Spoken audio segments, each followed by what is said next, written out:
The firemen. Left to right, Bobby, Michael, Billy, Richard, Meatball, and Max. I'm not sure why we're meditating, maybe giving thanks for, well, not a roof over our head, but for a floor beneath us.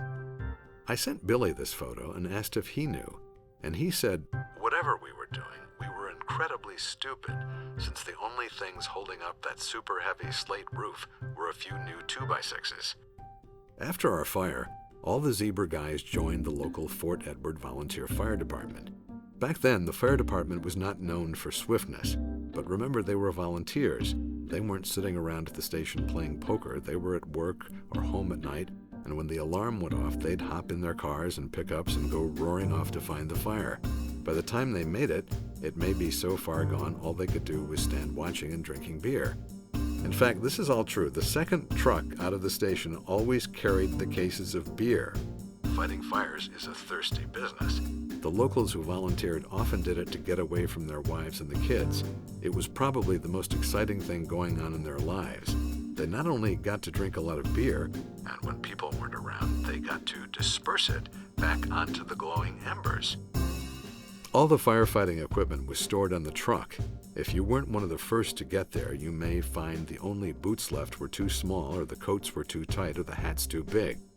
But it had its pleasurable moments, taking an axe to a front door. And then one night, there was a really big fire.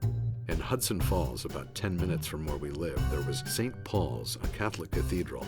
It had 70 pews, could seat over 500 people. That was big for a small town. And it had a lovely tall steeple that stuck up above the treetops. There was a severe electrical thunderstorm that evening. Lightning struck the steeple.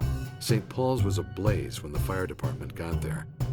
Max and Billy were the first to arrive, but they could see it was hopeless. They were up on the roof of the rectory next door. There was nothing they could do, so they sat down on the roof to watch the show. The cathedral had large stained glass windows, and with the fire blazing inside, the windows were illuminated from within. They said watching the flickering flames behind the stained glass of the Virgin Mary was sort of a mystical experience. She was all aglow. They also said it was like a really good acid trip. The Zebras did start their own fire department in Fort Miller, about a half a mile from here. It was a branch of the Fort Edward FD. We even had an old Army tanker truck and a 1949 American LaFrance fire truck that Max would give kids rides in, at least until Billy blew up the engine going to a fire.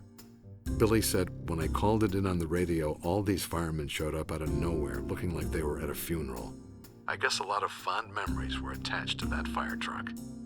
Billy now lives in Tennessee, but Max is still an active member. I didn't mean to poke fun at our local fire department. Thank God we have one.